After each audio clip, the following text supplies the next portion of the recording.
In the bustling heart of Lagos, where the hum of okadas and the chatter of market women filled the air, lived a man named Adebayo Olanrewaju. To the world, he was just another face in the crowd, a humble tailor with threadbare clothes, stitching dreams in a small, dimly lit shop near Balogun Market.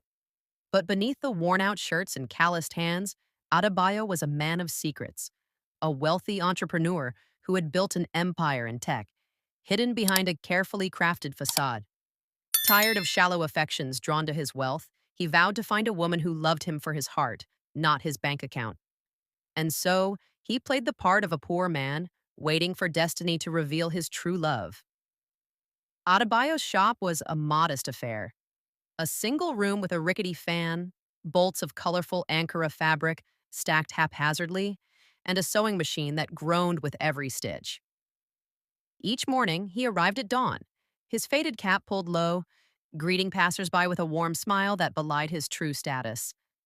The market women teased him affectionately, calling him Baba Tailor, while young women glanced his way, their eyes lingering not on his worn sandals but on the quiet strength in his demeanor.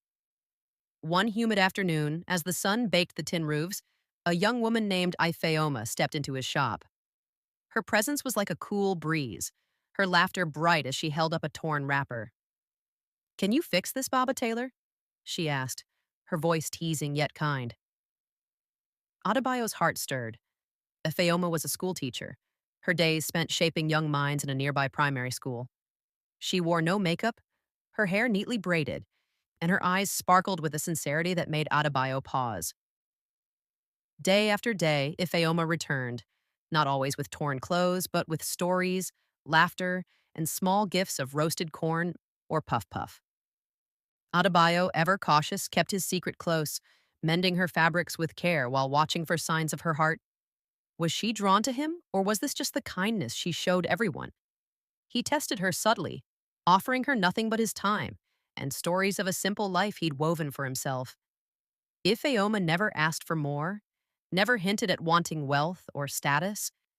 Instead, she shared her dreams of building a library for her students, her passion for education lighting up her face. Weeks turned to months, and their bond grew.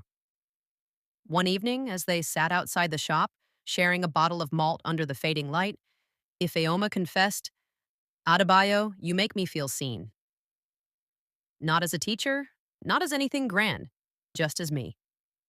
Adebayo's heart raced, but doubt lingered. Could she truly love a man she believed had nothing? The test came unexpectedly. A rival, Chukwudi, a flashy businessman with a penchant for gold chains, had noticed Ifeoma's visits to the tailor's shop. Sensing competition, he swooped in, offering Ifeoma gifts.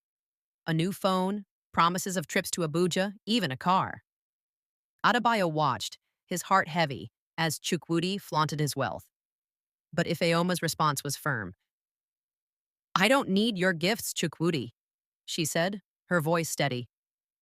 "I value honesty over gold."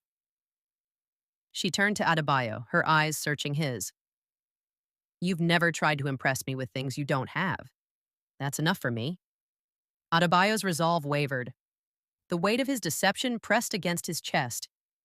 He wanted to tell her everything, to reveal the mansion in Lekki, the tech company that employed hundreds, the truth of his life. But fear held him back. Would she feel betrayed? Would she see his pretense as a lie rather than a quest for truth? The turning point came during the annual market festival, a night of music, dance, and lanterns lighting up the streets. Ifeoma invited Adebayo to join her, and as they danced to the rhythm of talking drums, he felt the walls around his heart crumble. Under the glow of a lantern, he took her hand and led her to a quiet corner. "Ifeoma," he began, his voice trembling, "I haven't been honest with you." Her eyes widened, but she listened as he poured out his story. His wealth, his fear of false love, his hope to find someone who saw him beyond money. He braced for anger, for rejection. Instead, Ifeoma laughed softly, her hand squeezing his. "Adebayo, I suspected you were hiding something," she said.